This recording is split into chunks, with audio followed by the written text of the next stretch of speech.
Ben ritrovati con Passione Politica, stiamo parlando con Ignazio Messina, il segretario nazionale dell'IDV. Abbiamo fatto un quadro generale delle proposte che l'IDV ha messo sul piatto per diciamo, cominciare a intervenire a vari livelli, informare i cittadini e proseguire in questo nuovo corso del partito che si pone, credo, grandi obiettivi. La vostra prima scadenza elettorale quale sarà? Dipende, non possiamo certamente stabilirlo noi. Noi riteniamo che col governo nazionale che ci troviamo, e quindi questo è larghe intese che noi contrastiamo, perché abbiamo visto anche con Monti, non va, non riesci mettendo insieme due soggetti contrapposti con culture diverse a creare delle risposte, a raggiungere dei risultati, perché un governo di larghe intese per definizione puoi averlo in un momento di emergenza per fare alcune cose e poi ritorna alla normalità. Beh, questo era all'inizio, diciamo, certo, il postulato anche del governo sia di Monti che di Letta. Il problema è che qui io chiederei a tutti, a partire da chi sta governando, ma quali sono le cose che dovete fare insieme? Non ci sono, qui è un'arte del galleggiare e del prendere tempo, però i cittadini sono arrivati, non ce la fanno più, per cui noi ci auguriamo che nasca un governo di scopo e che possa nel più breve tempo possibile fare una legge elettorale diversa, togliere quella che abbiamo, il Porcellum, perché alla fine i cittadini devono avere la possibilità di scegliere, di votare chi li deve rappresentare,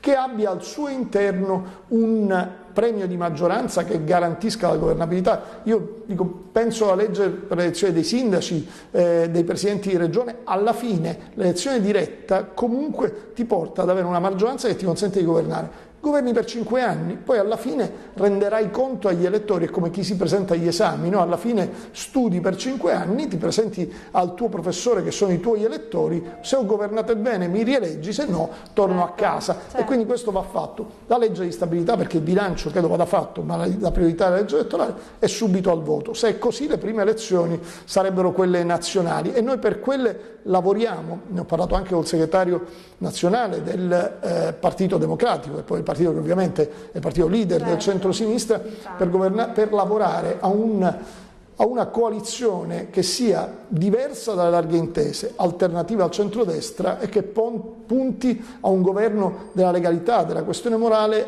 della solidarietà e dell'equità, anche sociale ma anche fiscale, perché anche questo è un tema del nostro Paese. Aumentare l'IVA è ciò che di più iniquo possa accadere, perché fai pagare a tutti quanti lo stesso. Chi è miliardario con chi non ha un soldo paga la stessa IVA sullo stesso bene che compra, e quindi ecco il tema. Allora vorremmo lavorare per questo. Certamente il prossimo anno ci saranno le elezioni europee, certamente ci saranno le elezioni amministrative. Le europee hanno una visione un po' diversa, noi siamo nel gruppo liberal democratico europeo e con quello andremo avanti ovviamente con convinzione. Sarà presente la lista dell'Italia dei Valori, perché lì il sistema elettorale non prevede le coalizioni, per cui saremo presenti con il nostro nuovo simbolo in tutta Italia, e poi ci saranno le amministrative, dove vogliamo continuare quella che è questa scelta positiva che abbiamo fatto in molte amministrazioni. Non a caso anche in Toscana, voglio ricordarlo, ho incontrato il presidente della regione. Italia dei Valori sta governando col centrosinistra, così come tutte le regioni dove governa il centrosinistra. Stiamo governando bene, stiamo raggiungendo anche degli obiettivi significativi, i nostri consiglieri comunali e regionali stanno lavorando, così come anche i nostri rappresentanti al governo. Ecco, da quelle esperienze positive che stiamo facendo sul territorio, credo che dovremmo iniziare il nuovo cammino, puntando a un governo che possa assumere responsabilità, cosa che oggi secondo me il governo che abbiamo a livello nazionale non è in grado di fare. Allora, il vostro elettorato di riferimento, a chi vi rivolgete? È chiaro che vi rivolgete a tutti i cittadini italiani, ma in particolare a chi guardate? Perché sicuramente nell'ultima elezione politica l'alleanza ha creato, diciamo, uno sbandamento dell'elettorato che poi è stato confermato con il risultato. Chi è il vostro elettorato di riferimento? Ma gli elettori dell'Italia dei Valori sono sempre gli stessi, ci sono cittadini normali, non contenti dello stato di cose, non rappresentati in questo momento come in passato e che vedono in Italia dei Valori la possibilità di vedere delle battaglie concrete, ripeto, dal lavoro a battaglie che non fanno gli altri, magari perché non possono farle, e quindi in questo ci vedono.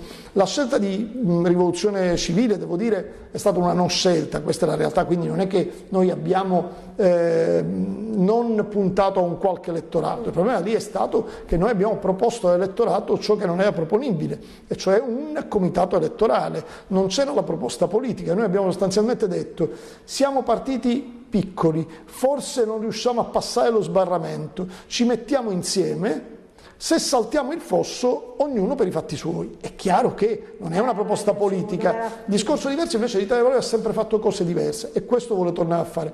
Quando eravamo nelle piazze a parlare e a gridare con forza no al nucleare nel nostro paese, non ci siamo posti il problema, ma abbiamo l'1% o il 10%. Stavamo parlando coi cittadini, tra la gente, di un tema concreto, serio. Se non c'era la nostra battaglia sul nucleare, oggi l'Italia avrebbe il nucleare. Allora immaginate, dico il nucleare per dire anche le altre battaglie che abbiamo fatto.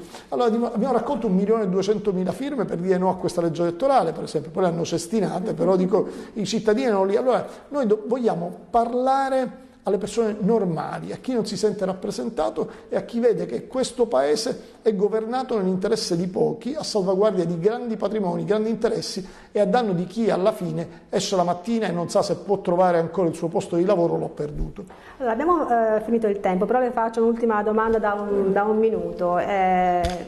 Nelle ultime elezioni politiche c'è stata questa straordinaria affermazione del Movimento 5 Stelle, perché di fatto i numeri non erano stati previsti da nessuno.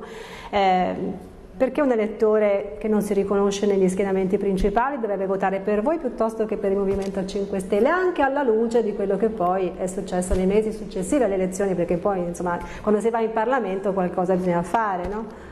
Devo dire, è una contraddizione in termini, sono un deluso del Movimento 5 Stelle, nel senso che avevo sperato in uno stato di stallo del nostro paese, della nostra democrazia, che un movimento nuovo, che si presentava senza scheletri negli armadi, volesse entrare nelle istituzioni e se prendeva il consenso cambiava le cose. Sono deluso perché non ho visto niente, io ho visto un consenso preso, cittadini ingannati, e un consenso surgelato in Parlamento.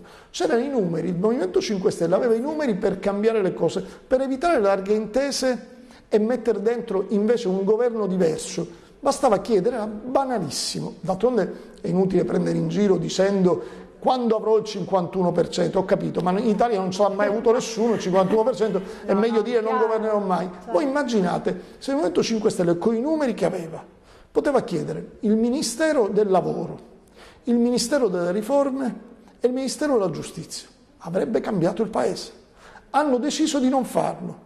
Dopodiché vedi delle battaglie, non battaglie positive, ma estremamente deludenti e aggiungerei inopportune. Una fra tutte, li vedi protestare alla RAI. Noi dell'Italia dei Valori, quando eravamo nelle istituzioni, ci siamo sempre messi contro la RAI perché dicevamo che era lottizzata. Loro hanno preso il presidente della commissione di vigilanza RAI. Allora è inutile che Grillo si vada a mettere dietro davanti al cavallino della RAI sotto la pioggia e poi il presidente della commissione di vigilanza RAI è del 5 Stelle, o l'uno o l'altro. Stessa cosa. Le battaglie, entri nelle istituzioni, le leggi non le fai sui tetti srotolando striscioni, ma le fai dentro le istituzioni facendo passare le idee. Una fra tutte, e lì devo dire la delusione è stata massima ed è di queste ore, l'immigrazione clandestina. C'è una tragedia nel nostro paese. Sì, certo. La tragedia è quella di Lampedusa. Siciliano credo che lo la tragedia di Lampedusa. Vicina, che attenzione, certo. La tragedia non è oggi, c'è da anni. Oggi c'è il dramma si è acuito. Certo. Bene, nel momento in cui si dice una cosa buona avevano fatto, chiediamo l'abolizione del reato di immigrazione clandestina, perché guardate, chi arriva con una carretta del mare non è né un ladro né un criminale, è un soggetto che sta scappando da una guerra, cerca la libertà. Bene, noi gli diciamo con la legge sull'immigrazione clandestina che per il solo status di immigrato sta commettendo un reato. Ok, arriva il 5 Stelle al Senato e dice eliminiamolo, sacrosanto, ben venga. Il giorno dopo escono Grillo e Casaleggio, questa strana coppia della politica italiana, no? Uno che fa l'attore, l'altro che fa il comunicatore, insieme fanno la politica italiana per dire cosa?